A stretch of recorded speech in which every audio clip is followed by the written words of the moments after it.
Hello मेरे प्यारे प्यारे दोस्तों, तो एक बार फिर से आपका स्वागत है केवी एजुकेशन पर। और यहां पर स्पीड से काम चलेगा, यहां पर स्प्रिंट चलेंगी। तो स्टार्ट करते हैं। चैप्टर का नाम है रेस्पिरेशन इन प्लांट्स। तो भाई ये वाला चैप्टर पढ़ने से पहले, जिसका नाम है रेस्पिरेशन इन प्लांट्स, मैं आपको याद दिला दूं कि प्लांट फिजियो में एक और चैप्टर होता है जिसका नाम है फोटोसिंथेसिस। और हर बच्चे को पता है कि फोटोसिंथेसिस से होता क्या है। जो पेड़ पौधे होते हैं वो अपना खाना बनाते हैं, और खाना कोई क्यों बनाएगा? जाहिर सी बात है, वो खाने से एनर्जी निकालना चाहता है। तो ये एक तरीके से पेड़ पौधों ने अपना खाना बना लिया है। और खाना क्यों बनाया है? इस खाने से वो एनर्जी यानी एटीपी निकालना चाहते हैं। यही अपना चैप्टर है, इसी को सेलुलर रेस्पिरेशन बोलते हैं। कि यहां से खाना बना तो ये फोटोसिंथेसिस हो गई। अब इस खाने की ऑक्सीडेशन करके एनर्जी निकालनी है, इसी को सेलुलर रेस्पिरेशन बोला जाता है। अब देखो यहां पर एटीपी बन चुके हैं, और एटीपी के बनने को अंग्रेजी में क्या बोल दिया जाता है? फोस्फोराइलेशन। अब ये फोस्फोराइलेशन, एटीपी का बनना भी दो तरीके से हो सकता है।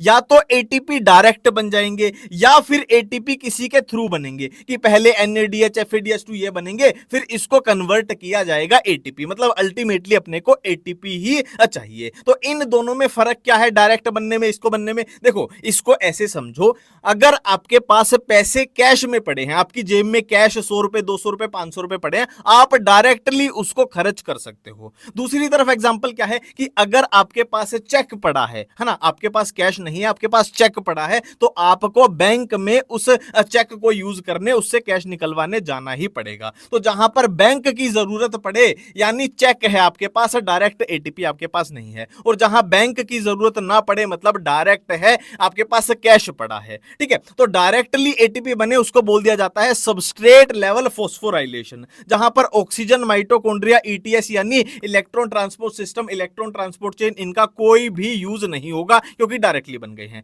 यहां पर अपने पास ऑक्सीडेटिव फोस्फो, ऑक्सी मतलब ऑक्सीजन का यूज हुआ है, माइटोकॉन्ड्रिया भी है, ईटीएस भी है। यहां पे क्या हुआ है, एनर्जी जो बनी है NADH FADH2 इस फॉर्म में बनी है, तो इसको एटीपी में कन्वर्ट करने के लिए माइटोकॉन्ड्रिया, ईटीएस ये सब अपने को चाहिए ही चाहिए, ऑक्सीजन चाहिए ही चाहिए। ठीक है, ये बातें अपने को समझ में आ गई। अब देखो ये जो खाना था, जो रेस्पिरेटरी सबस्ट्रेट था, ये कौन से हो सकते हैं? तो भाई ये कौन से हो सकते हैं? कार्बोहाइड्रेट भी हो सकते हैं, प्रोटीन भी हो सकते हैं, फैट्स भी हो सकते हैं। यूजुअली कौन से होते हैं इन तीनों में से? यूजुअली कार्बोहाइड्रेट होते हैं। और इनका नामकरण कर दिया गया है कि अगर रेस्पिरेटरी सबस्ट्रेट की तरह फैट यूज हो रहे हैं तो F4 fat, F4 floating respiration उसको नाम दे दिया जाएगा। और इधर प्रोटीन या कार्बोहाइड्रेट यूज हो रहे हैं तो P4 protein, P4 protoplasmic respiration उसको अब बोल दिया जाएगा। ठीक है, अब यहां से हम देखो एक एक को तो करके पढ़ेंगे नहीं। कार्बोहाइड्रेट में क्या होता है? ग्लूकोज होता है। ग्लूकोज को उठा के देख लेते हैं भाई, ग्लूकोज के साथ क्या क्या हो रहा है। अब देखो करना क्या है, ग्लूकोज से एनर्जी निकालनी है, यही अपना टारगेट है। ठीक है, तो ग्लूकोज को तोड़ना पड़ेगा। अब ग्लूकोज को तोड़ने को अंग्रेजी में बोलेंगे लिसिस। किसको तोड़ा है? ग्लूकोज को, तो हो जाएगा ग्लाइकोलिसिस। तो ग्लूकोज को जैसे ही तोड़ा, ग्लाइकोलिसिस हुई, तो रिजल्ट से क्या बन जाएगा? पाइरुविक एसिड बन जाएगा। अब इस पाइरुविक एसिड के पास दो पॉसिबिलिटी आ जाएंगी कि या तो अनएरोबिक कंडीशन होगी, ऑक्सीजन अब्सेंट होगी, जिसमें उसका इनकंप्लीट ऑक्सीडेशन होगा, या फिर ऑक्सीजन प्रेजेंट होगी, एरोबिक कंडीशन, कंप्लीट ऑक्सीडेशन हो जाएगा। तो इनकंप्लीट ऑक्सीडेशन में जहां ऑक्सीजन नहीं है, वहां पर क्या होगी? पाइरुविक एसिड से फर्मेंटेशन हो जाएगी। और फर्मेंटेशन के रिजल्ट से अगर लैक्टिक एसिड बनता है, जैसे कि मसल्स में, तो लैक्टिक एसिड फर्मेंटेशन बोल देंगे। और अगर इथेनॉल बनता है तो उसको, जैसे कि यीस्ट में, उसको इथेनॉल फर्मेंटेशन बोल देंगे। दूसरी तरफ बात करें एरोबिक कंडीशन में, जहां ऑक्सीजन प्रेजेंट है, जहां कंप्लीट ऑक्सीडेशन होगा, यह जो पाइरुविक एसिड है, इसको कन्वर्ट कर दिया जाएगा एसिटाइल कोएंजाइम ए में, जिसको हम बोल देंगे लिंक रिएक्शन। तो ये अपनी बन गई क्या? लिंक रिएक्शन बनके तैयार हो गई। अब ये एसिटाइल कोएंजाइम ए एक साइकिल में, जिसका नाम है क्रेब्स साइकिल, इसमें एंट्री मार जाएगा। अब नाम में यार साइकिल, तो साइकिल गोल गोल गोल गोल घूमेगी और ऐसे ऐसे ऐसे एनर्जी निकलेगी, है ना। एनर्जी कौन सी? अपने को पता है, ये बात हम पहले ही कर चुके हैं कि NADH2 FADH2 ये सारी ऑक्सीजन की प्रेजेंस में होगी। तो यहां ऑक्सीजन प्रेजेंट है, तो अपने को देखो NADH FADH2 ये देखने को मिल रही है। और यहां पर ऑक्सीजन प्रेजेंट है, मतलब माइटोकॉन्ड्रिया भी होगा, ETS भी होगी। जाहिर सी बात है, ये क्रेब्स साइकिल है, ये कहां पे हो रही है? माइटोकॉन्ड्रिया में तो हो रही है। तो माइटोकॉन्ड्रिया भी है, ऑक्सीजन भी है, ETS भी है, तो सारे टाइप की एनर्जी हम यूज कर सकते हैं। ठीक है, अब देखो यहीं पर कुछ चीजें क्लियर कर लो, यहीं पर कुछ चीजें क्लियर कर लो कि ग्लूकोज जो होता है वो 6 कार्बन का मॉलिक्यूल है और पाइरुविक एसिड जो होता है वो 3 कार्बन का मॉलिक्यूल है। मतलब जाहिर सी बात है, अगर हम लॉ ऑफ कंजर्वेशन लगाएं तो अगर ये 3 कार्बन का है, ये 6 कार्बन का है, तो जाहिर सी बात है ये 2 मॉलिक्यूल बने होंगे ना, 2 मॉलिक्यूल बने होंगे। मतलब क्या कहना चाहता हूं कि यहां पर लिंक रिएक्शन में जो जो प्रोसेस होगी उसको अपने को 2 से मल्टीप्लाई करना पड़ेगा, जो जो एनर्जी बनेगी क्रैब साइकिल के अंदर, जो जो एनर्जी बनेगी अपने को उससे 2 से मल्टीप्लाई करना पड़ेगा, क्योंकि क्वेश्चन पूछा जाएगा एक ग्लूकोज मॉलिक्यूल के लिए, तो हर चीज को 2 से मल्टीप्लाई करना पड़ेगा। कॉमन सेंस की बात है।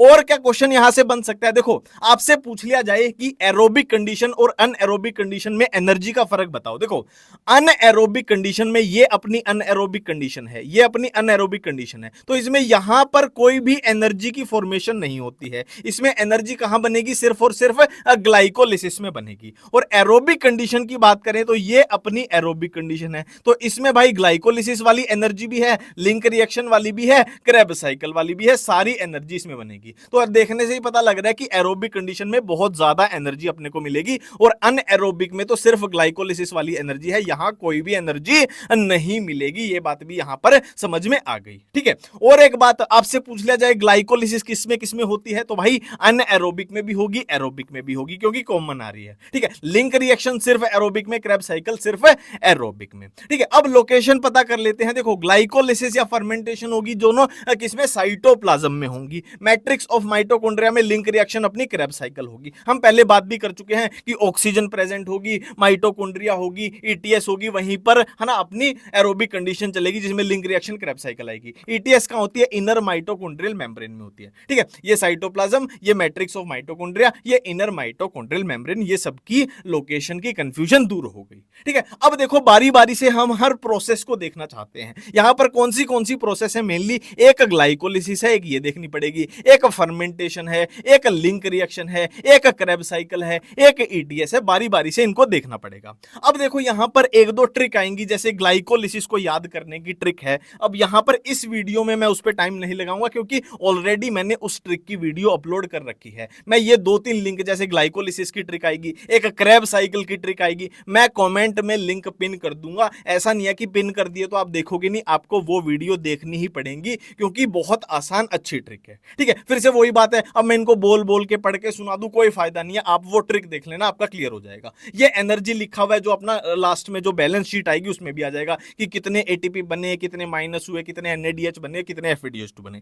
यहां पर एक बात मैं आपको बता देता हूं कि एक एनएडीएच वाला मॉलिक्यूल है ना, वो कितने एटीपी देगा, लास्ट में 3 एटीपी अपने को देगा, और एफएडीएच2 वाला 2 एटीपी देता है। एनएडी वाला 3 देता है, एफएडी वाला 2 एटीपी अपने को देता है, ठीक है। नेक्स्ट बात कर रहे हैं फर्मेंटेशन की। फर्मेंटेशन में इस कुछ भी बचा ही नहीं है। अब हम ऑलरेडी ये जो लिखा हुआ है ना, ऑलरेडी हम ये इसमें कर चुके हैं कि एनर्जी, इसमें कोई एनर्जी नहीं बनेगी। कौन सी एनर्जी बनेगी, सिर्फ ग्लाइकोलिसिस में। हो क्या रहा है, ग्लूकोज से पाइरुविक एसिड, फिर इस तरीके से फर्मेंटेशन हो रही है। इधर लैक्टिक एसिड, इथेनॉल, वही बातें इसमें लिखी गई है। देखो ethanol, lactic acid, pyruvic acid, glucose, वही चीजें चल रही हैं, कुछ भी अलग है ही नहीं, ठीक है। तो ये अपनी हो गई एनएरोबिक कंडीशन। और एरोबिक कंडीशन में हमने क्या देखा था कि लिंक रिएक्शन देखी थी, है ना। तो लिंक रिएक्शन में हो क्या रहा है, एक बात याद करो, मैंने क्या बोला था, हर चीज को 2 से मल्टीप्लाई करना है। मतलब लिंक रिएक्शन में कितने CO2 निकल रहे हैं, 1 निकल रहे हैं, तो इसको 2 से, टोटल लिंक का पूछ लिया जाए, 2 से मल्टीप्लाई करना पड़ेगा। एनर्जी की बात की जाए, 1 एनएडीए दिख रहा है, तो इसको 2 से मल्टीप्लाई करना पड़ेगा, ठीक है। तो कन्वर्जन होगी किसमें, लिंक रिएक्शन से एसिटाइल कोएंजाइम ए। फिर से वही है, यहां पे कुछ भी याद नहीं करना, इस चार्ट में सब कुछ बता दिया कि लिंक रिएक्शन में पाइरुविक एसिड से क्या बन रहा है, एसिटाइल कोएंजाइम ए। कुछ भी याद करना ही नहीं है। ये अपनी क्रैब साइकिल है, इसकी ट्रिक में लिंक पिन कर दूंगा। बहुत आसान ट्रिक है, बहुत प्यारी ट्रिक है, कहीं भी कंफ्यूजन नहीं होगी, ठीक है।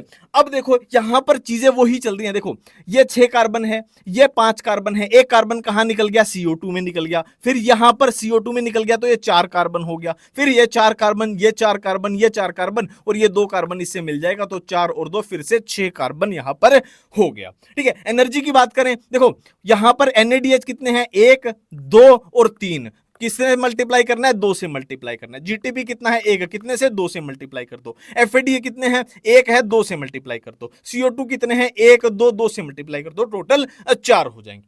है ना, हर चीज को 2 से मल्टीप्लाई करना है, ठीक है। नेक्स्ट अपना ईटीएस आ गया भाई। ईटीएस के लिए ये आपको याद ही करने पड़ेंगे, इनमें ट्रिक लगाओगे तो आप फंस जाओगे। तो कॉम्प्लेक्स 1 कौन सा होता है, कॉम्प्लेक्स 2 कौन सा, कॉम्प्लेक्स 3 कौन सा, ये आपको याद ही करने पड़ेंगे। और ईटीएस में हो क्या रहा है, इसके लिए ये आपके सामने अभी एक पेज पे वीडियो चलेगी, इसमें आपको समझ में आ जाएगा बहुत आसानी से कि ईटीएस में हो क्या रहा है। देखो अब हम यहां पर इलेक्ट्रॉन ट्रांसपोर्ट सिस्टम देखने वाले हैं कि जो अपने पास NADH वाली एनर्जी बनी थी, FADH2 वाली एनर्जी बनी थी, उसको एटीपी में कैसे कन्वर्ट करना है, ठीक है। देखो यहां पर सबसे पहले मैं एक सेल बना लेता हूं। ये मान लीजिए हमने बना ली एक सेल, ठीक है। और इस सेल के अंदर मैं बना देता हूं माइटोकॉन्ड्रिया। थोड़ा बड़ा बना लेते हैं माइटोकॉन्ड्रिया ताकि चीजें आसानी से समझ में आ जाए। ये माइटोकॉन्ड्रिया की मैंने आउटर मेम्ब्रेन बना दी, ये मैंने बना दी माइटोकॉन्ड्रिया की आउटर मेम्ब्रेन। और इनर मेम्ब्रेन में क्या होती है, फोल्डिंग्स होती हैं, तो वो भाई क्रिस्टा था बना लेते हैं, कुछ इस तरीके से बना लेते हैं। ये बन गई माइटोकॉन्ड्रिया की इनर मेम्ब्रेन। ये ग्रीन कलर वाला पूरा माइटोकॉन्ड्रिया है जिसमें ये उसकी आउटर मेम्ब्रेन रहेगी, और ये क्या रहेगी, माइटोकॉन्ड्रिया की इनर मेम्ब्रेन रहेगी। और दो मेम्ब्रेन के बीच का स्पेस क्या हो जाएगा, inter membranal space, inter membrane space, ठीक है। ये हो जाएगा दो मेम्ब्रेन के बीच का स्पेस, ठीक है। इतनी बातें अपने को समझ में आ चुकी हैं। और ये क्या है भाई, बीच में माइटोकॉन्ड्रिया का मैट्रिक्स है। ये क्या है, माइटोकॉन्ड्रिया का मैट्रिक्स है ना। और इस जगह की बात करूं तो ये क्या होगा भाई, ये साइटोप्लाज्म रहेगा, जाहिर सी बात है ना, बाहर का स्पेस है सेल का, तो ये साइटोप्लाज्म रहेगा। अब प्रोसेस कौन सी थी, देखो ग्लाइकोलिसिस कहां होगी, तो भाई साइटोप्लाज्म में होगी। और बाकी की जो होंगी कौन सी, जैसे कि अपनी लिंक रिएक्शन थी, और क्या थी अपनी क्रेब साइकिल थी, ये कहां होंगी, अपनी माइटोकॉन्ड्रिया में होंगी। और लिंक रिएक्शन में, क्रेब साइकिल में, या फिर ग्लाइकोलिसिस में भी क्या क्या बने थे अपने पास, NADH ये बना था, FADH2 बना था, ये एनर्जी बनी थी। और ये हमने बोला था कि ये चेक है, चेक को बैंक में ले जाके कैश करवाना पड़ेगा। तो बैंक कहां पे है, इधर है। तो होता क्या है, माइटोकॉन्ड्रिया की जो ये इनर मेम्ब्रेन है, इस पे क्या लगे होते हैं, इस पे कॉम्प्लेक्स लगे होते हैं। ये पहला कॉम्प्लेक्स हो गया, ये दूसरा कॉम्प्लेक्स हो गया, ये तीसरा कॉम्प्लेक्स हो गया, ये चौथा कॉम्प्लेक्स हो गया, और पांचवा कॉम्प्लेक्स कुछ इस तरीके से एटीपी सिंथेज के रूप में ये हो गया। अब पांचवा कॉम्प्लेक्स है। तो इन्हीं कॉम्प्लेक्स को, ये जो चेन बन रही है, इन्हीं को क्या बोला जाता है, इन्हीं को क्या बोला जाता है, electron transport chain, electron transport system, इसी को बोला जाता है। अब हो क्या रहा है, देखो अपने पास क्या बन के तैयार थे, चलो NADH वाला एग्जांपल ले लेते हैं। अपने पास NADH बन के तैयार था कि ये अपने पास एनर्जी बन चुकी थी। अब अपने को इसको क्या करना है, कैश करवाना है, मतलब इसके एटीपी बनाने हैं। अब होगा क्या, इससे क्या निकलेगा, एक तो इलेक्ट्रॉन निकलेगा, इससे एक तो इलेक्ट्रॉन निकलेगा, और क्या निकलेगा, इससे H+ निकलेगा, ठीक है। इससे एक तो इलेक्ट्रॉन निकलेगा, एक H+ निकलेगा, और ये H+ कहां चला जाएगा, इस इंटर मेम्ब्रेनल स्पेस में चला जाएगा। तो यहां तो H+ आ गया है, ठीक है। और यहां पर थोड़ा सा गणित मैं आपको बता दूं कि देखो दो H+ के रिजल्ट से एक एटीपी बनता है, दो H+ के रिजल्ट से एक एटीपी बनता है। और ये NADH ने जो इलेक्ट्रॉन निकाला है, ये इलेक्ट्रॉन पहले इस कॉम्प्लेक्स के पास गया, फिर ये इलेक्ट्रॉन इस कॉम्प्लेक्स के पास जाएगा, फिर ये इलेक्ट्रॉन, इसीलिए तो बोल रहे इलेक्ट्रॉन ट्रांसपोर्ट चेन, इलेक्ट्रॉन का ट्रांसपोर्ट हो रहा है एक चेन के थ्रू, इसके पास गया, फिर ये इलेक्ट्रॉन की बात हो रही है, इसके पास गया, फिर ये इलेक्ट्रॉन कहां है, फाइनली ऑक्सीजन इसको एक्सेप्ट कर लेगी। और ये क्वेश्चन बहुत बार पूछा जाता है कि फाइनल इलेक्ट्रॉन का एक्सेप्टर कौन है, ऑक्सीजन है इलेक्ट्रॉन ट्रांसपोर्ट चेन में, ठीक है। तो ये तो ये इलेक्ट्रॉन की बारी। अब यहां पर ये इलेक्ट्रॉन जैसे जैसे जा रहा है, तो तीन जगह पे, हम किसकी बात कर रहे हैं, NADH वाले मॉलिक्यूल की बात कर रहे हैं, तो तीन जगह पे क्या करेगा, ये पहली जगह पे, एक जगह पे 2 H+ देगा, फिर दूसरी जगह पे 2 H+ देगा, फिर तीसरी जगह पे ये 2 H+ देगा। तो तीन जगह पे 2 H+ देगा ये। और फाइनली क्या होगा, ये प्रोटॉन जो इकट्ठे होते जा रहे हैं, H+ इकट्ठे होते जा रहे हैं यहां पे इंटर मेम्ब्रेनल स्पेस में, ये एटीपी सिंथेज से ऐसे निकलेंगे, तो एटीपी की प्रोडक्शन होगी। कितने एटीपी की प्रोडक्शन होगी, तो NADH की बात करें तो 1 2 से 1 एटीपी बनेगा। तो एक तो ये हो गया, और एक ये हो गया, एक ये हो गया, तो टोटल कितने बन गए, 1 से 3 एटीपी बन गए। और यहां पर FADH2 होता, अगर FAGH2 होता, तो ये 3 की जगह पे 2 जगह ही 2 देता, तो 2 का 1 बनेगा और 1 का 1 है ना। तो FADH2 के कितने हो जाते हैं, 3 की जगह पे 2 एटीपी। इसलिए हम बोलते हैं ना कि भाई NADH2 वाला कितना 3 एटीपी देता है, FADH2 2 एटीपी देता है, ठीक है। तो ये अपने को यहां पर इलेक्ट्रॉन ट्रांसपोर्ट चेन समझ में आ गई। अब इसमें देख लेते हैं भाई कॉम्प्लेक्स कौन से होते हैं, कि ये फर्स्ट, सेकंड, थर्ड, फोर्थ, ये कौन से होते हैं भाई, ये आपको याद ही करने पड़ेंगे। अब इसमें मैं कुछ नहीं कर सकता हूं, ठीक है। इसमें फालतू की ट्रिक बनाएंगे तो हमारी ट्रिक बन जाएगी। कॉम्प्लेक्स 1 में क्या होगा, FMN NADH डिहाइड्रोजिनेस, कॉम्प्लेक्स 2 में FADH2 डिहाइड्रोजिनेस, कॉम्प्लेक्स 3 में cytochrome B cytochrome C1, complex 4 में जिसको साइटोक्रोम C ऑक्सीडेज भी बोलते हैं, cytochrome A A3 and 2 copper के सेंटर होंगे। और कॉम्प्लेक्स 5 में तो एटीपी सिंथेज रहेगा। और फ्लो ऑफ इलेक्ट्रॉन कुछ इस तरीके से होगा। भाई फिर से वही बोल रहा हूं, ये तो भाई याद ही करना पड़ेगा, इसमें मैं कुछ नहीं कर सकता। यहां पे फालतू की ट्रिक बनाएंगे तो वही है, अपना ही उल्लू बन जाएगा। अब देखो रेस्पिरेटरी बैलेंस शीट, वही है glycolysis link reaction Krebs cycle. Glycolysis में क्या हुआ, सबस्ट्रेट लेवल पे, समझ रहे हो ना, सबस्ट्रेट लेवल मतलब माइटोकॉन्ड्रिया का यूज हमने नहीं किया है, 4 एटीपी बने 2 माइनस हो गए। ऑक्सीडेटिव मतलब माइटोकॉन्ड्रिया ईटीएस का यूज किया है, 2 एनएडीएच बनते हैं, तो 2 एनएडीएच दे टोटल कितने 6 एटीपी बन जाएंगे, तो 6 और 4 10, 2 माइनस हो गए, नेट अपने 8 बन जाएंगे। लिंक रिएक्शन की बात करें तो इसमें भाई सबस्ट्रेट लेवल पे कोई भी नहीं है और 2 एनएडीएच है, 2 गुना 3 है ना, एनएडीएच से 3 मिलते हैं, एफएडीएच2 से 2 मिलते हैं, तो टोटल 6 हो जाएंगे। क्रेब्स साइकिल की बात करें तो सबस्ट्रेट लेवल पे 2 जीटीपी 1 एटीपी के बराबर होता है, तो ये 2 एटीपी हो जाएंगे। 6 एनएडीएच है तो 3 से मल्टीप्लाई कर दो 18 हो जाएंगे, 2 एफएडीएच 2 से मल्टीप्लाई कर दो 4 हो जाएंगे, टोटल 24 एटीपी हो जाएंगे। अब देखो यहां पर आपसे पूछ लिया जाए कि अनएरोबिक कंडीशन में कितने एटीपी बनेंगे, तो अनएरोबिक में देखो सिर्फ ग्लाइकोलिसिस होती है और +4 -2 मतलब नेट कितने 2 ही एटीपी अनएरोबिक कंडीशन में बनते हैं, और एरोबिक में टोटल नेट आपके 38 बन जाएंगे। नेक्स्ट है रेस्पिरेटरी कोशेंट, इसमें क्या होगा, volume of CO2 evolved volume of O2 consume, ठीक है, इसका रेशियो है। अब ये भी बच्चे भूल जाएंगे कि CO2 ऊपर थी या नीचे थी, तो इसको ऐसे याद रखा करो, देखो RQ एक कांस्टेंट है ना, कांस्टेंट है ना, तो आंसर भी C मतलब कांस्टेंट आना चाहिए, तो ऑक्सीजन को ऑक्सीजन से उड़ा दो, आंसर क्या आ जाएगा C, है ना, ऊपर C कांस्टेंट आंसर आना चाहिए। तो एक कार्बोहाइड्रेट के लिए इसकी वैल्यू 1 होती है, फैट के लिए <1, प्रोटीन के 0.9, ये एनसीईआरटी का ही डाटा है, ठीक है। अब देखो यहां पर एक चीज है एम्फीबोलिज्म, एम्फीबिया, एम्फी वर्ड होता है कि दोनों के लिए, बोथ, ड्यूअल नेचर है। ड्यूअल यहां पे किसके लिए बात हो रही है कि कैटाबोलिज्म भी एनाबोलिज्म में, मतलब क्या है, अगर ये हम पूरी जो अभी तक हमने पढ़ा है इस पूरी प्रोसेस को देखो तो ये कैटाबोलिज्म की तरह दिखती है कि है ना, कोई चीज टूट रही है, जैसे हम ग्लूकोज को तोड़ते हुए आ रहे थे तो कैटाबोलिज्म की तरह ये दिखाई देती है, बट असल में यहां पर एनाबोलिज्म भी हो जाती है जब जरूरत पड़ती है। जरूरत कैसे पड़ती है कि फैटी एसिड से एसिटाइल कोएंजाइम ए भी कन्वर्ट हो सकता है और जरूरत पड़ी तो दोबारा फैटी एसिड भी हो सकता है, ठीक है। तो chapter finish. Photosynthesis in higher plants, देखो सबसे पहले समझ लेते हैं कि इस चैप्टर में आखिर होने क्या वाला है। देखो हमें पता है पेड़ पौधे जो होते हैं वो सनलाइट का यूज करते हैं, लाइट का यूज करते हैं, ठीक है, CO2 का यूज करते हैं। हम बोलते हैं ना कि हम जो CO2 रिमूव करते हैं पेड़ पौधे उसका यूज करते हैं, और क्या है, हमें पेड़ पौधों में, हमारे घर में जो गमले भी हैं उनमें हमें पानी डालना पड़ता है, तो इन 3 चीजों का पेड़ पौधे यूज करते हैं। इन 3 चीजों का यूज करके पेड़ पौधे क्या बनाते हैं, अपने लिए एनर्जी बनाते हैं, एटीपी बनाते हैं, NADPH बनाते हैं। और इस रिएक्शन में देखो, इस रिएक्शन में लाइट डायरेक्टली इन्वॉल्व है, तो इसीलिए इसको लाइट रिएक्शन बोल दिया जाता है, ठीक है। अब ये जो एनर्जी बना ली है पेड़ पौधों ने, इस एनर्जी से वो क्या बनाएंगे, अपना खाना बनाएंगे, अपना फूड बनाएंगे, ठीक है। अब ये वाली रिएक्शन जो है ये लाइट से डायरेक्टली इन्वॉल्व नहीं है, हाँ, तो इसीलिए इसको डार्क रिएक्शन बोल दिया जाता है। ये लाइट रिएक्शन, ये डार्क रिएक्शन, और यही अपने को पूरे चैप्टर में पढ़ना है,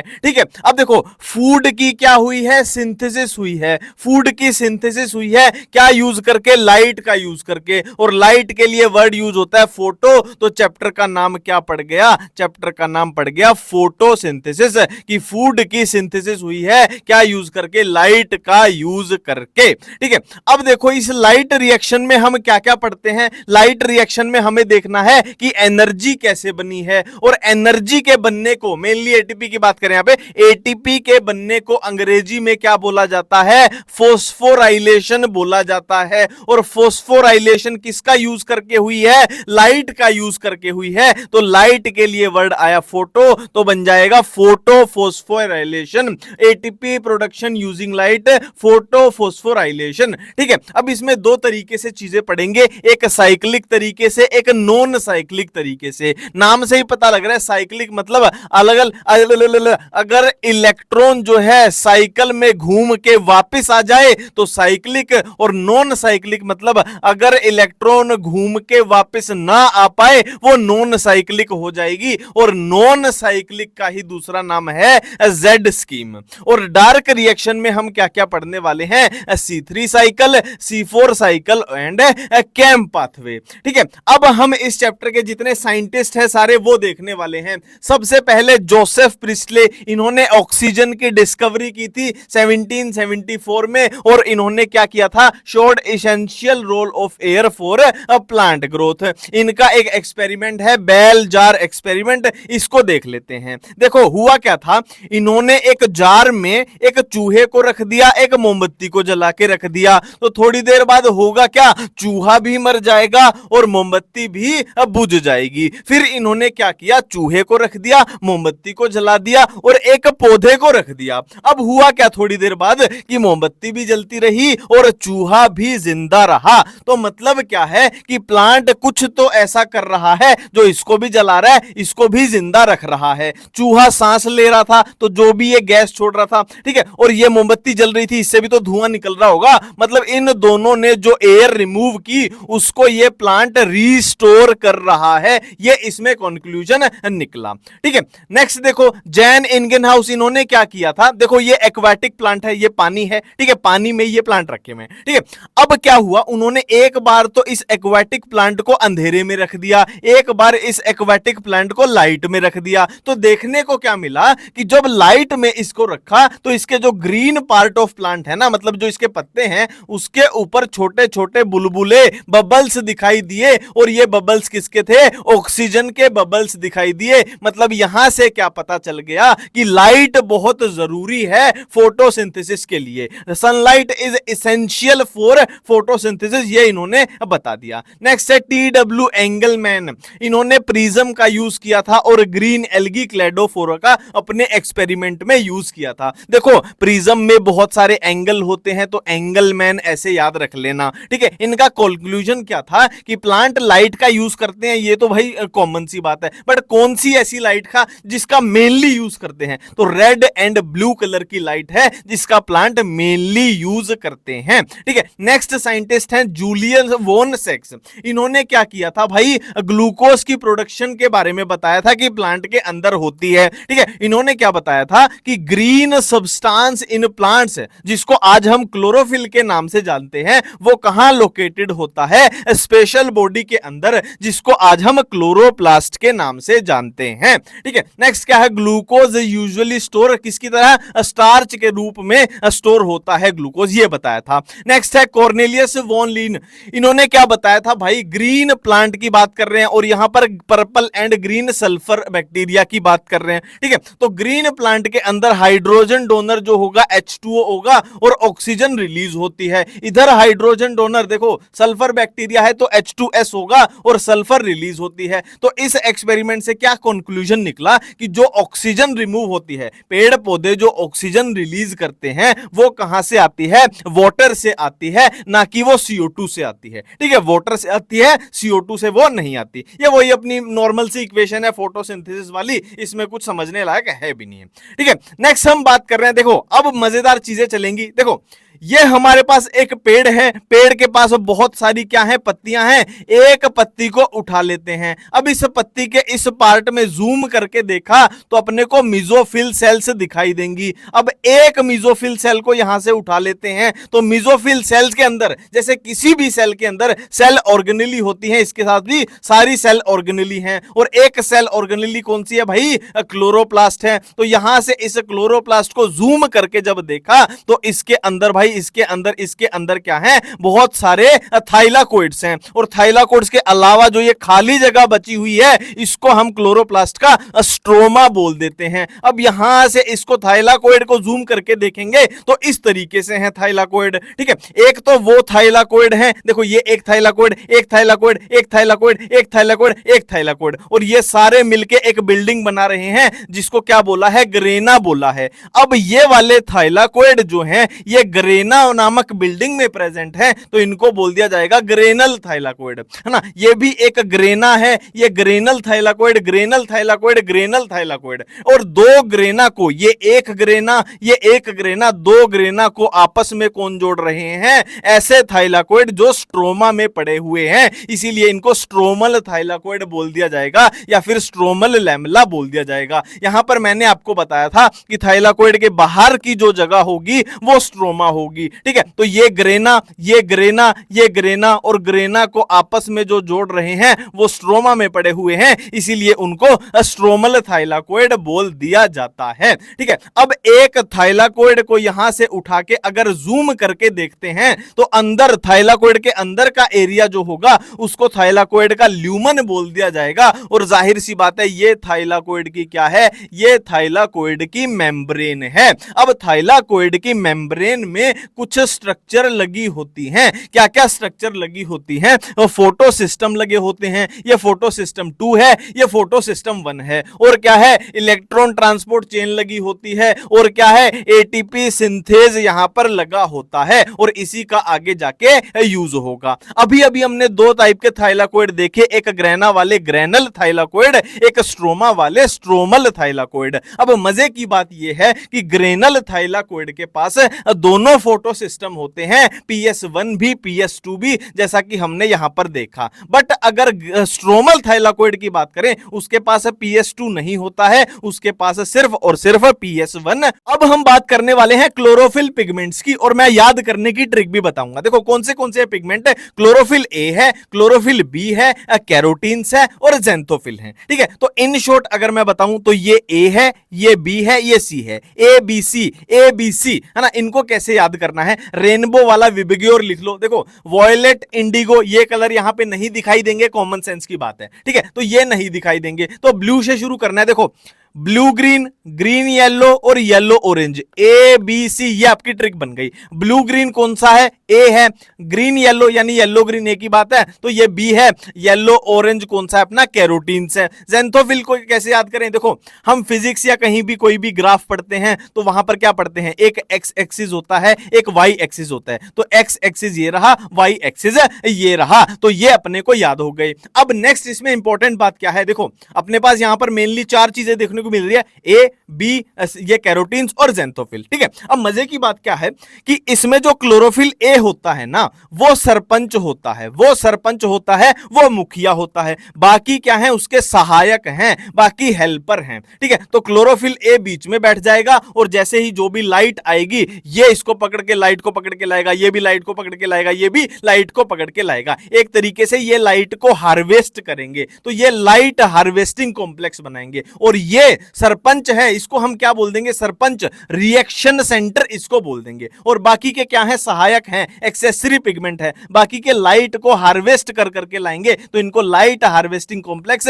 LHC बोल दिया जाएगा, ठीक है। ये तीनों लाइट को पकड़ पकड़ के अपने सरपंच यानी रिएक्शन सेंटर के पास लेकर आएंगे, ठीक है। अब देखो हमने बात की थी PS1 की, फोटो सिस्टम 1 की और फोटो सिस्टम 2 की। अब हमें यहां पर बात करनी पड़ेगी कि दोनों में डिफरेंस कहां होता है। तो एंजाइम्स में हो सकता है, अब्जॉर्प्शन में क्लोरोफिल ए रिएक्शन सेंटर की बात कर रहे हैं, और प्राइमरी इलेक्ट्रॉन एक्सेप्टर में, ठीक है। एंजाइम कौन से होंगे? PS1 के पास NADP रिडक्टेज। देखो ये बहुत इंपॉर्टेंट बातें बता रहा हूं मैं, ये आगे आपके काम आएंगी, ठीक है।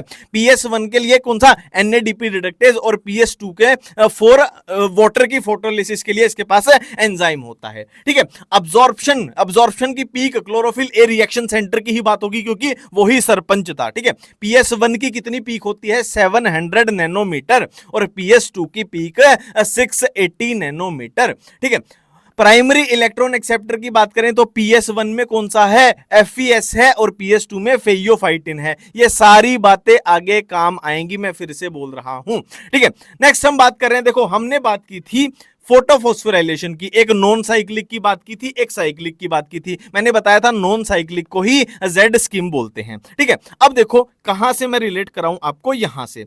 अब हम इस चीज को उठा के लेके जा रहे हैं वहां पे, ठीक है, अपने डायग्राम में इस चीज को उठा के लिया है, मतलब ये एक थाइलाकोइड है, ये थाइलाकोइड की क्या है? मेम्ब्रेन है, और अंदर क्या है? थाइलाकोइड का ल्यूमन है। मैंने आपको बताया था थाइलाकोइड की मेम्ब्रेन में फोटो सिस्टम लगे होते हैं, ये फोटो सिस्टम 2 है, ये फोटो सिस्टम 1 है, और मैंने आपको बताया था इसमें ETS लगी होगी, ये अपनी इलेक्ट्रॉन ट्रांसपोर्ट चेन है, और क्या बताया था मैंने आपको? ATP सिंथेज लगा होगा, ये ATP सिंथेज लगा हुआ है, ठीक है। अब देखो हम नॉन साइक्लिक पढ़ रहे हैं, मतलब इलेक्ट्रॉन जो है अगर घूम के जाएगा वो वापस नहीं आएगा जहां से वो निकला है, ठीक है। अब देखो होता क्या है, ये सनलाइट है, यहां से लाइट आई और फोटो सिस्टम 2 पे क्या की, स्ट्राइक की। अब फोटो सिस्टम 2 पे लाइट जैसे ही स्ट्राइक की तो इलेक्ट्रॉन निकला। अब इलेक्ट्रॉन को कौन एक्सेप्ट करेगा, तो फोटो सिस्टम 2 में प्राइमरी इलेक्ट्रॉन एक्सेप्टर कौन है, फेइयोफाइटिन है। तो फेइयोफाइटिन ने इलेक्ट्रॉन को एक्सेप्ट कर लिया। अब ये इलेक्ट्रॉन आगे कहां ट्रांसपोर्ट होगा, अपनी इलेक्ट्रॉन ट्रांसपोर्ट चेन में, जो आपको पीक्यू है ना, इसमें 3 चीजें आपको देखने को मिलेंगी, प्लास्टोक्यूनिन, साइटोक्रोम B6F और ये पीसी प्लास्टोसियानिन। ठीक है, अब ये इलेक्ट्रॉन यहां से गया, पहले इसके पास गया, फिर इसके पास गया, फिर इसके पास गया, फिर आगे ये इलेक्ट्रॉन कहां जाएगा, अपने फोटो सिस्टम 1 के पास। अब फोटो सिस्टम 1 का प्राइमरी इलेक्ट्रॉन एक्सेप्टर कौन है, FeS है, FeS है। उससे आगे कहां जाएगा इलेक्ट्रॉन, फिर फेरोडॉक्सिन के पास, और फिर NADP रिडक्टेज यहां एंजाइम होगा और NADP से यहां NADPH वाली एनर्जी बन जाएगी, एनर्जी बन जाएगी। ठीक है, अब देखो आपको पूछना चाहिए कि ये इलेक्ट्रॉन यहां से निकला था और ये इलेक्ट्रॉन यहां खत्म हो गया, मतलब इलेक्ट्रॉन घूम के वापस नहीं आया, तो इसीलिए इसको नॉन साइक्लिक बोला है। अब आपको एक बात पूछनी चाहिए कि फोटो सिस्टम 2 के अगर इलेक्ट्रॉन निकलते जाएंगे निकलते जाएंगे निकलते जाएंगे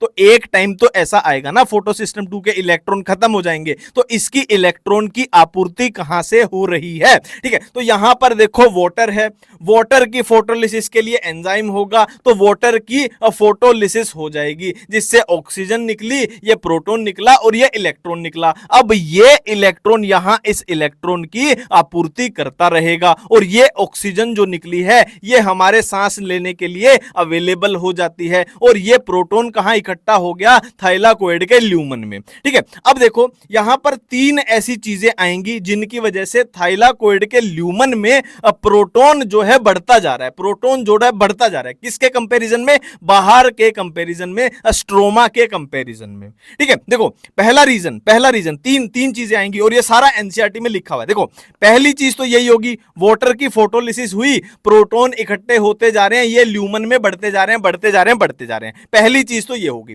दूसरी चीज, जो ये प्लास्टोक्यूनिन होता है ना, ये प्रोटॉन यहां से स्ट्रोमा से निकाल कर अंदर फेंक देता है, दूसरी चीज ये हो गई।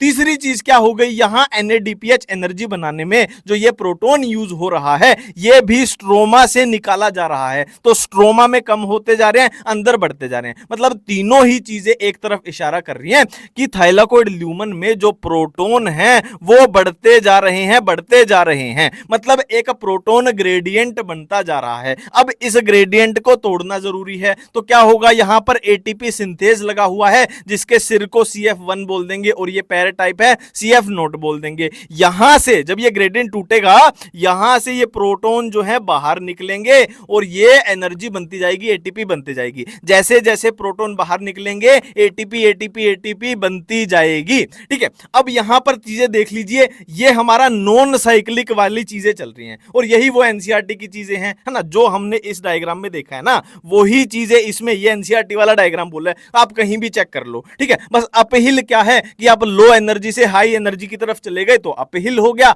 डाउनहिल यानी हाई एनर्जी से लो एनर्जी की तरफ आ गए। ठीक है, तो ये नॉन साइक्लिक था। अब हम साइक्लिक देख लेते हैं। तो साइक्लिक में क्या है, साइक्लिक में फोटो सिस्टम 2 नहीं है, फोटो सिस्टम 2 जो है या तो अब्सेंट है या नॉन फंक्शनल है। तो ऐसा किस केस में हो सकता है, तो याद करो मेरी बात, याद करो मैंने क्या बोला था, स्ट्रोमल थाइलाकोइड के पास ओनली PS1 होता है, तो PS2 अगर होगा ही नहीं तो PS1 ही खाली काम करेगा। ठीक है, तो ये कुछ चीजें हैं जहां पर खाली PS1 काम करेगा।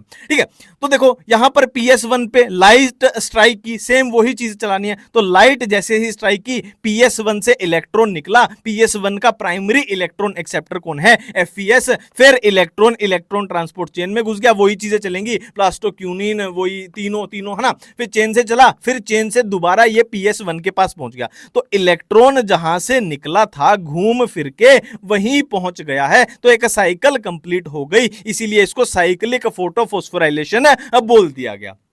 ठीक है। अब प्रोटॉन ग्रेडियंट किसकी वजह से बनेगा? PS2 ही नहीं है। अब PS2 नहीं है तो वाटर की फोटोलिसिस के लिए एंजाइम ही नहीं है, मतलब वाटर की फोटोलिसिस यहां पर होगी नहीं, तो वो प्रोटॉन नहीं आ रहे। हाँ, बट प्लास्टोक्यूनिन वाले प्रोटॉन आ रहे हैं जो प्रोटॉन ग्रेडियंट बना रहे हैं। और इसमें ना आपको कहीं ये वाली चीज नजर आ रही NADH वाली, ठीक है। क्यों? क्योंकि ये तो भाई इलेक्ट्रॉन को खाएगी, यहां पर तो इलेक्ट्रॉन खाने के लिए है ही नहीं, वो तो साइकिल हो रहा है, क्योंकि फोटोलिसिस वाटर नहीं हो रही ना, इलेक्ट्रॉन को आप रिफिल कैसे करोगे, है ना, ये दिक्कत है। तो ना तो आपको फोटोलिसिस ऑफ वाटर नजर आएगी, ना आपको NADH कहीं लिखा नजर आएगा, सिर्फ यहां से प्लास्टोक्यूनिन की वजह से प्रोटॉन ग्रेडियंट बन रहा है और ये निकल के फिर एनर्जी बना रहा है, खाली ATP आपको नजर आएगी, ठीक है। और यही भाई अपनी NCERT में लिखा हुआ है सिंपल सा, जो ये डायग्राम है उसी को यहां पर बना दिया गया है, ठीक है। अब आपसे कोई पूछ ले साइक्लिक और नॉन साइक्लिक में फर्क बता दो, तो कुछ भी याद करने की जरूरत नहीं। अब देख लो, ओनली PS1 है, इसमें PS1 भी PS2 भी, कुछ याद किया? नहीं किया, ठीक है। रिएक्शन सेंटर P700 है, इसमें P680 है, ठीक है। इलेक्ट्रॉन रिलीज्ड साइकिल्ड है, इसमें नॉट साइकिल्ड है, कुछ भी नहीं याद किया अभी तक।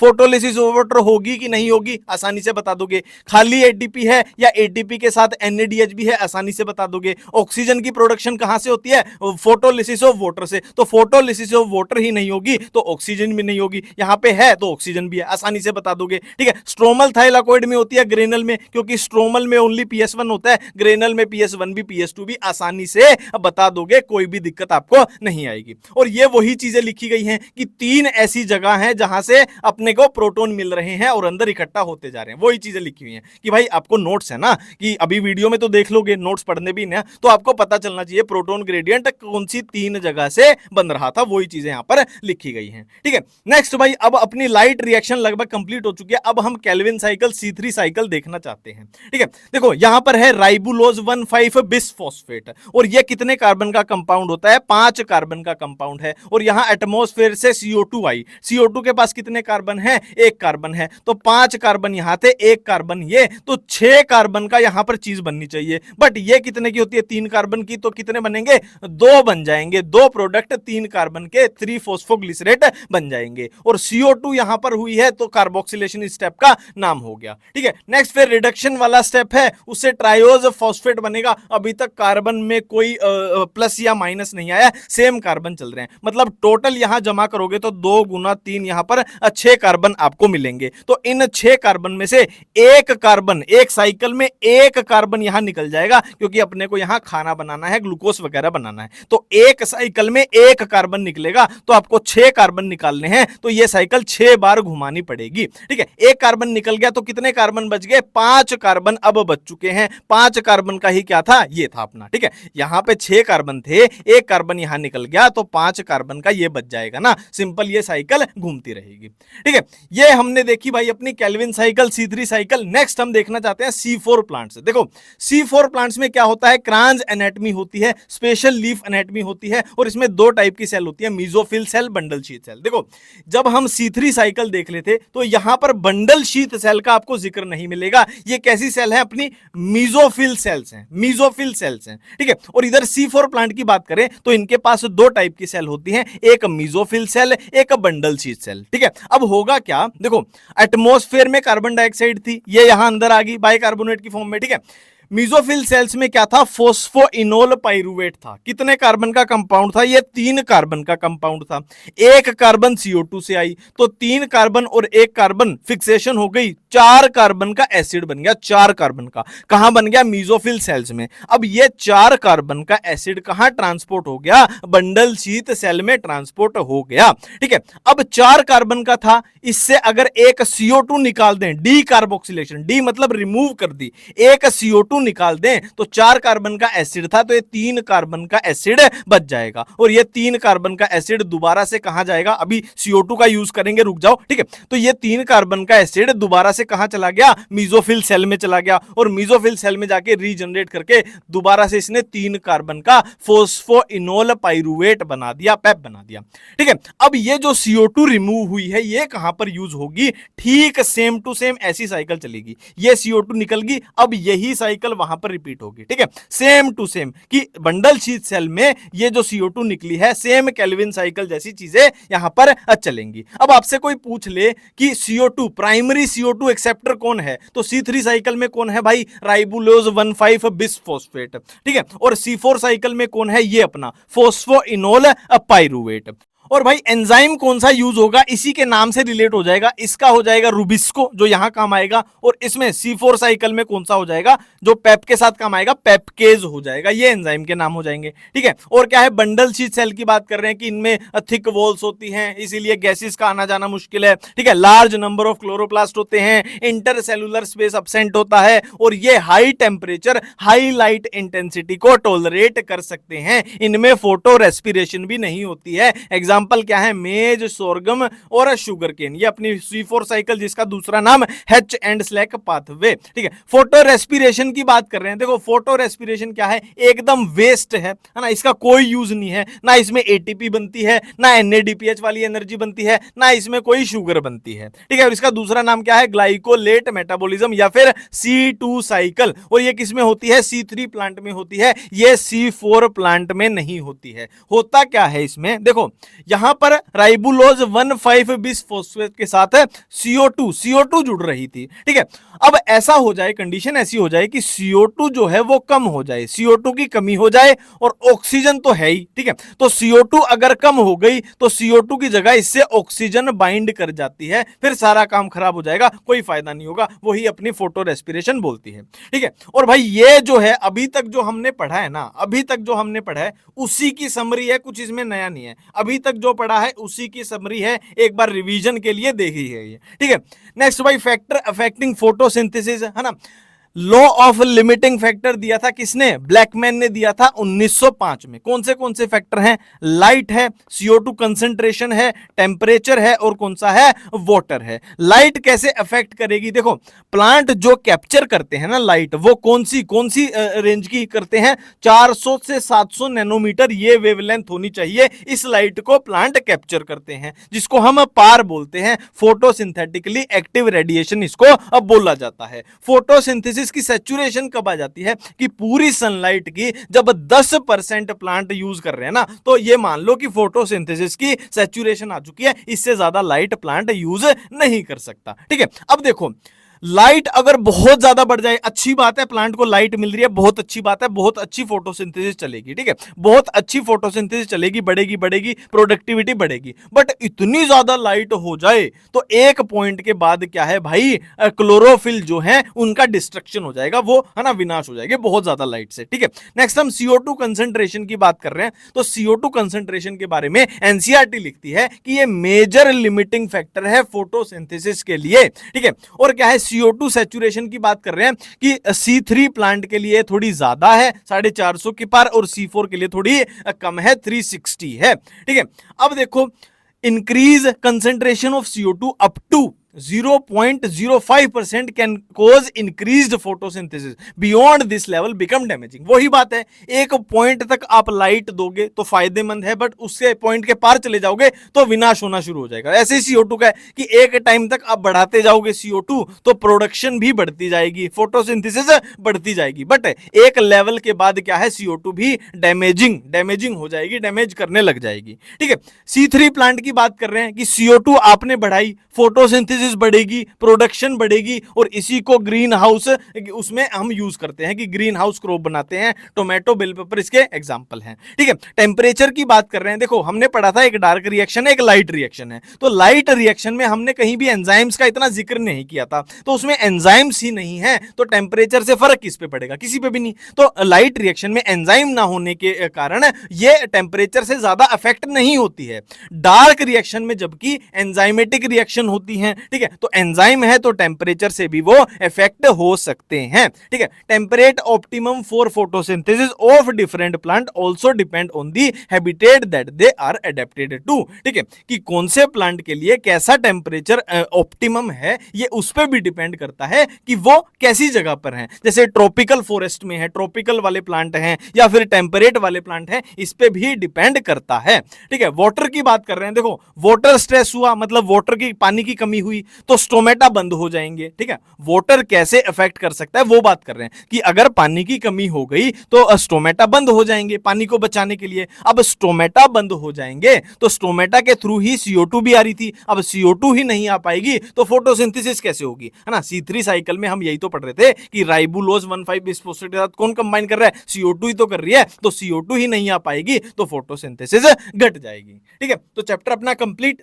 Plant growth and development. तो इस चैप्टर में सबसे पहले हम ग्रोथ की डेफिनेशन देखना चाहते हैं। देखो, ग्रोथ की डेफिनेशन क्या है कि किसी सेल या फिर किसी टिश्यू या फिर किसी ऑर्गन के साइज में परमानेंट इंक्रीज हो उसको हम ग्रोथ बोलते हैं। और growth accompanied by metabolic process जो एनाबॉलिक भी होती हैं और कैटाबॉलिक भी होती हैं। अब बात कर रहे हैं कि ग्रोथ को मेजर कैसे करते हैं, मापते कैसे हैं। तो फ्रेश वेट से माप सकते हैं, ड्राई वेट से, लेंथ से, एरिया से, वॉल्यूम से, सेल नंबर से। ठीक है, अब प्लांट्स की बात की गई है कि प्लांट में जो ग्रोथ होती है वो यूनिक होती है। क्यों? क्योंकि उनकी unlimited growth through out life, है ना। मेरिस्टम की मदद से, मेरिस्टम की एक्टिविटी से थ्रू आउट द लाइफ उनकी अनलिमिटेड ग्रोथ होती है। और इस टाइप की ग्रोथ को ओपन फॉर्म ऑफ ग्रोथ बोलते हैं कि वो पूरी जिंदगी ओपन ही रहती है। ठीक है, नेक्स्ट हम बात करने वाले हैं एग्जांपल ऑफ ग्रोथ मेजरमेंट। ठीक है, तो किस किस का एग्जांपल है, सेल नंबर का है, सेल साइज का है, वॉल्यूम का है, सरफेस एरिया का है। सेल नंबर का क्या एग्जांपल दिया गया है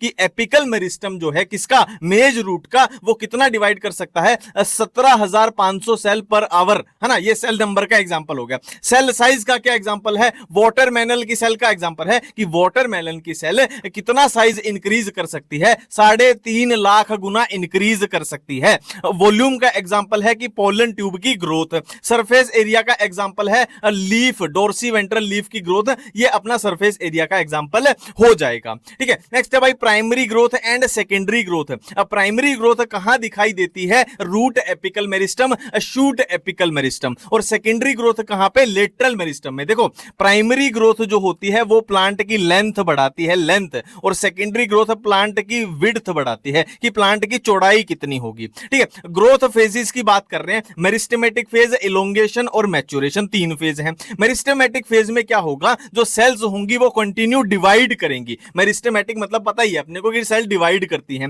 रिच इन प्रोटोप्लाज्म, देखो डिवाइड कर रही हैं तो न्यूक्लियस लार्ज होना चाहिए, प्रोटोप्लाज्म रिच होना चाहिए, है ना, बहुत सारे होना चाहिए। ठीक है, नेक्स्ट है भाई उनकी सेल वॉल कैसी होगी, प्राइमरी होगी, थिन होगी, क्योंकि जाहिर सी बात है अगर सेल को डिवाइड करना है तो सेल वॉल अगर थिक हो गई, मोटी होगी तो डिवाइड करने में तकलीफ होगी। तो सेल वॉल प्राइमरी होगी, थिन होगी और बहुत सारे प्लाज्मोडेस्मेटल कनेक्शंस उसमें अवेलेबल होंगे। ठीक है, नेक्स्ट है इलोंगेशन फेज। क्या है कि सेल जो है एनलार्जमेंट मतलब साइज में बड़ी होने लग जाएंगी और वैक्यूल्स की संख्या बढ़ने लग जाएगी और सेल वॉल में डिपोजिशन होने लग जाएगी, मतलब चीजें मैच्योर, डिफरेंशिएट होने की तरफ जा रही हैं। मैच्योरेशन में क्या है कि सेल ने मैक्सिमम साइज को अटेन कर लिया है, उसकी वॉल थिकनिंग भी हो गई है, प्रोटोप्लाज्मिक मॉडिफिकेशन भी उसकी पूरी हो चुकी है। ठीक है, नेक्स्ट बात कर रहे हैं कि ग्रोथ रेट किसको बोलते हैं। देखो, increased growth per unit time, कि पर यूनिट टाइम में कितनी ग्रोथ हुई उसी को ग्रोथ रेट बोल दिया जाता है। 2 टाइप की, एब्सोल्यूट ग्रोथ और रिलेटिव ग्रोथ। इसको एक एग्जांपल से समझते हैं। देखो, ये हमारे पास एक लीव है जिसका एरिया कितना है, 5 सेंटीमीटर स्क्वायर, और ये दूसरी बड़ी वाली लीव है जिसका एरिया है 50 सेंटीमीटर स्क्वायर। ठीक है, अब दोनों में हमने कितनी ग्रोथ करा दी, 5 सेंटीमीटर स्क्वायर की ग्रोथ करा दी। ठीक है, तो एब्सोल्यूट ग्रोथ दोनों में ही कितनी होगी, इसमें भी 5, इसमें भी 5, बट रिलेटिव ग्रोथ की बात करें तो इसमें 5 से 10 हो जाएगी, तो 100% की ग्रोथ हो गई। और इसमें 50 से सिर्फ 55 होगी, 5 बढ़ाएंगे तो सिर्फ 10% की आपकी ग्रोथ हुई है। तो रिलेटिव ग्रोथ इसमें ज्यादा हो जाएगी, जबकि एब्सोल्यूट की बात करें इसमें भी 5, इसमें भी 5। नेक्स्ट है हेटेरोफिली। देखो, हेटेरो मतलब क्या होता है, डिफरेंट, फिली मतलब क्या होता है, लीव्स। देखो, फाइलोटेक्सी, है ना, लीव्स के रिलेटेड। तो हेटेरो मतलब डिफरेंट, फिली मतलब लीव्स, मतलब डिफरेंट लीव्स की स्ट्रक्चर आपको दिखाई देंगी। क्यों दिखाई देंगी, क्योंकि वो रिस्पॉन्स दे रहे हैं। किसको रिस्पॉन्स दे रहे हैं, या तो एनवायरमेंट को रिस्पॉन्स दे रहे हैं या लाइफ फेजिस को। मतलब क्या है, ये सेम प्लांट जैसे बटर कप का एग्जांपल है कि अगर एनवायरमेंट अलग हो जाए तो इसकी लीव्स की जो शेप है वो चेंज हो जाएगी। ठीक है, जैसे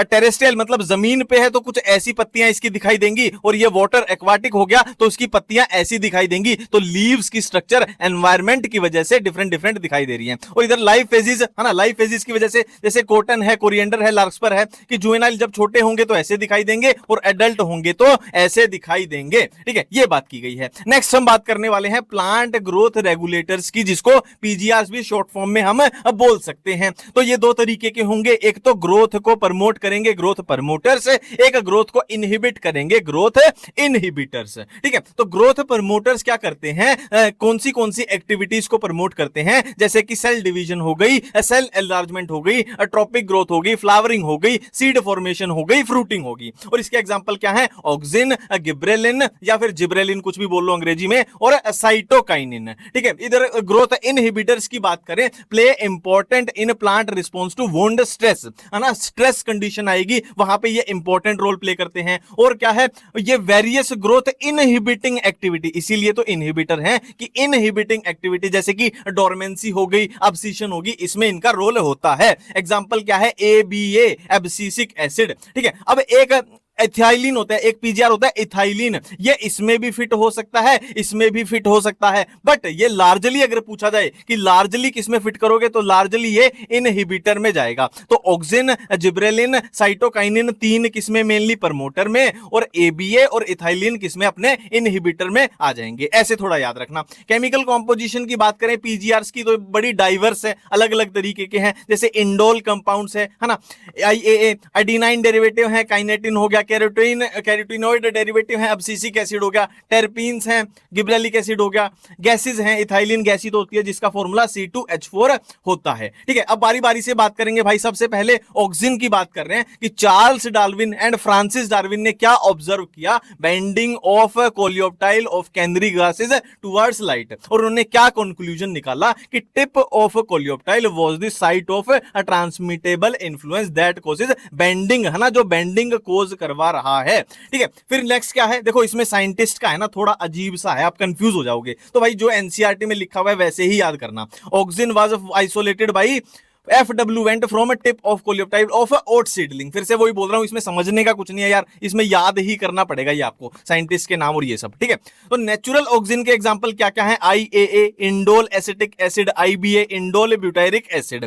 सिंथेटिक ऑक्सिन के एग्जांपल क्या क्या है, NAA naphthalene acetic acid, 2,4-D 2,4 dichlorophenoxy acetic acid. अब ऑक्सिन के फंक्शन की बात कर रहे हैं, देखो भाई एक सर्च करके देख लेना यूट्यूब पे कि ये अपने प्लांट हार्मोन की ट्रिक बाय केवी एजुकेशन, वो ट्रिक आपको यूट्यूब पे मिल जाएगी। बहुत प्यारी ट्रिक है, सारे फंक्शन, ऑक्सिन के फंक्शन, गिबरेलिन के फंक्शन, सारे उसमें आपको याद करा दी जाएंगे। ठीक है, plant hormone trick by KV education, ये सर्च कर लेना। ठीक है, अब हम बात कर रहे हैं ऑक्सिन के फंक्शंस की। First, isolated from human urine, used extensively in agriculture and horticulture, सारा एनसीईआरटी है। इनिशिएट रूटिंग, रूटिंग को इनिशिएट करता है इन स्टेम कटिंग। फ्लावरिंग को प्रमोट करता है किसमें, पाइनएप्पल में। क्या करता है, prevent fruit and leaf drop at early stages, early stages पे फ्रूट और लीफ ड्रॉप को ये प्रिवेंट करता है। अब्सिशन को ये प्रमोट करता है किसका, ओल्डर मैच्योर लीव एंड, जो बूढ़े पार्ट हो गए हैं, जो बूढ़ी लीव्स हो गई हैं, बूढ़े फ्रूट हो गए हैं, उनके गिरने को, उनके टूटने को। ठीक है, promote apical dominance, main stem is dominant, apical dominance को ये प्रमोट करता है। पार्थेनोकार्पी को ये इंड्यूस करता है, एग्जांपल किसमें, टोमेटो में। देखो एक बात मैं बिल्कुल क्लियर बता दूं आपको, ये एनसीईआरटी के अकॉर्डिंग ही याद करने पड़ेंगे कि ये पाइनएप्पल यहां पे लिखा हुआ है, ये टोमेटो यहां पे लिखा हुआ है, आगे भी बहुत सारी जगह आएंगी, ये एनसीईआरटी के अकॉर्डिंग ही याद होना चाहिए। वाइडली यूज्ड एज हर्बिसाइड्स, कहां पे, 2,4-D इसका एग्जांपल है। ठीक है, कहां पे यूज होता है, डाइकोट्स को किल करने में यूज होता है। कंट्रोल करता है जाइलम डिफरेंशिएशन को, सेल डिवीजन में ये मदद करता है। नेक्स्ट हम जिब्रेलिन की बात कर रहे हैं, तो क्या बताया गया है कि 100 से ज्यादा जिब्रेलिन अवेलेबल हैं। ठीक है, डिफरेंट ऑर्गेनिज्म से 100 से ज्यादा जिब्रेलिन अवेलेबल हैं, जिनकी नेमिंग कैसे की गई है, GA1, GA2, GA3, इस तरीके से। ठीक है, अब यहां पर गिब्रेलिक एसिड किसको बोलते हैं, या फिर जिब्रेलिक एसिड, कुछ भी बोल लो। ठीक है, जिब्रेलिक एसिड किसको बोलते हैं, जो ये GA3 है ना, इसको जिब्रेलिक एसिड बोला जाता है। One of the first to be discover, है ना, जो डिस्कवर हुए थे उसमें वन ऑफ द फर्स्ट, लगभग सबसे पहले ये डिस्कवर हुआ था। ठीक है, नेक्स्ट भाई वही साइंटिस्ट वाली बात आ गई। Bakanae disease, foolish seedling of rice seedling caused by Gibberella fujikuroi, यहां से ही इसका नाम आया है। गिब्रेलिन, जिब्रेलिन यहीं से नाम आया है। ये एक फंगल पैथोजन है, जिब्रेला फूजिकोराई। ठीक है।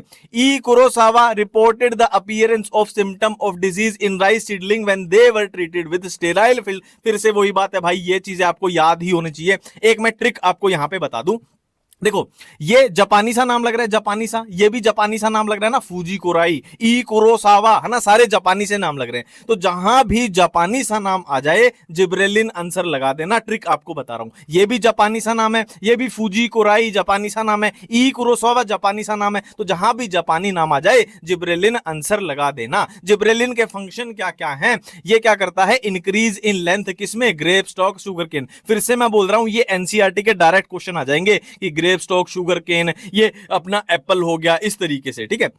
और क्या करता है, cause elongation and shape improvement in fruits, जैसे कि एप्पल में। सीनेसेंस को ये डिले करता है, इसीलिए मार्केट पीरियड बढ़ा देता है। Speed up the malting process in brewing industry में इसका यूज होता है। फिर से बोल रहा हूं, एक बार है ना केवी एजुकेशन की ट्रिक देख लेना, इन पे सारी चीजें आपको याद करा दी जाएंगी, है ना। शुगर केन में ये यील्ड बढ़ा देता है, कितनी, 20 टन पर एकड़, इतनी यील्ड तक ये बढ़ा देता है। Spraying juvenile conifer with gibberellic acid की बात हो रही है, वो क्या है, मैच्योरिटी पीरियड को स्पीड अप कर देंगे।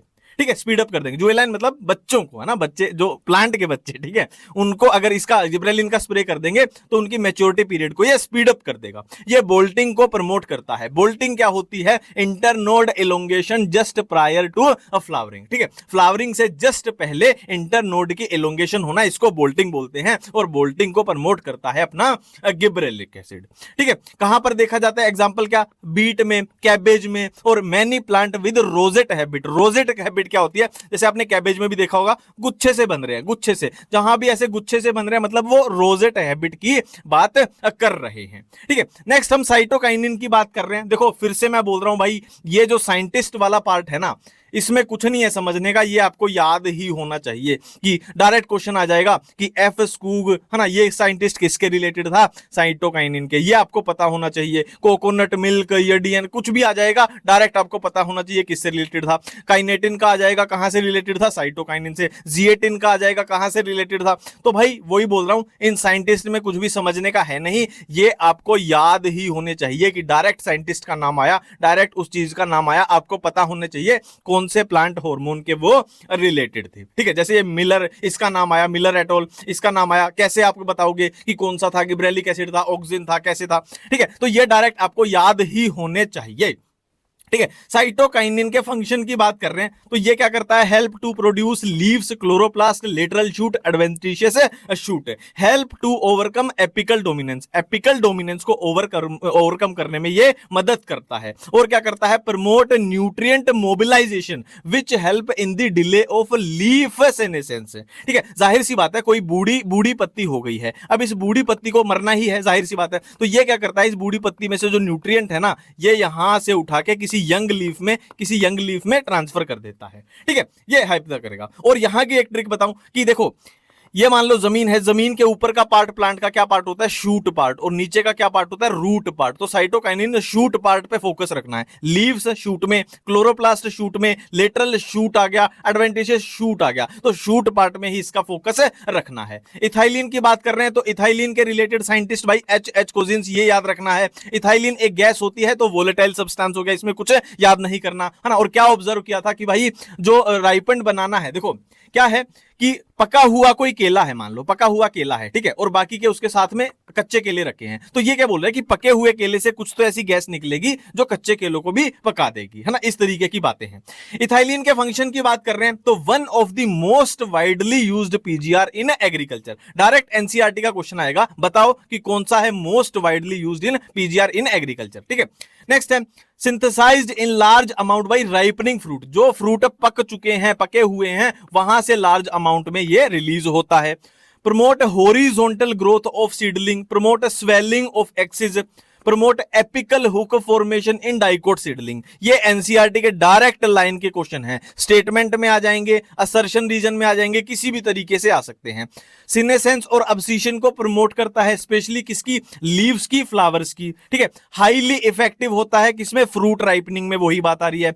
रेस्पिरेशन रेट को एनहेंस करता है और इसी को रेस्पिरेटरी क्लाइमेटिक बोलते हैं, ठीक है। और क्या करता है, सीड एंड बड डोर्मेसी को ये ब्रेक करता है। और क्या करता है, प्रमोट रैपिड पेटियोल या इंटरनोड इलोंगेशन इन डीप वाटर राइस प्लांट। फिर से मैं बोल रहा हूं, राइस प्लांट, डायरेक्ट क्वेश्चन आ जाएगा, ठीक है। इस तरीके के क्वेश्चन ये याद रखना। एग्जांपल, ये पाइनएप्पल हो गया, डायरेक्ट क्वेश्चन आ जाएगा।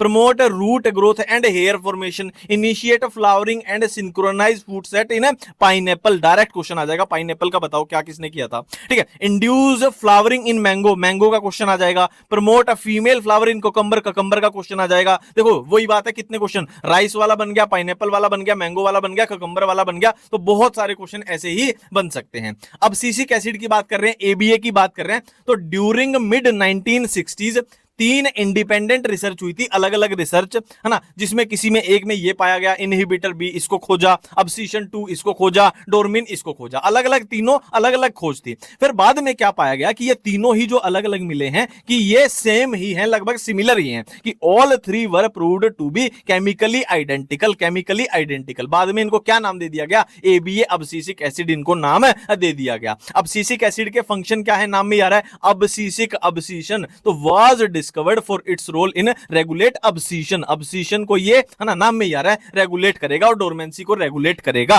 ये सीड जर्मिनेशन को इनहिबिट करता है। देखो जाहिर सी बात है, ये इनहिबिट वाला है ना, तो इनहिबिट करेगा। अब्सीशन एक, है ना, इनहिबिटर चीज है एक टाइप से, तो इनहिबिट करेगा, है ना। सीड जर्मिनेशन को ये इनहिबिट करेगा।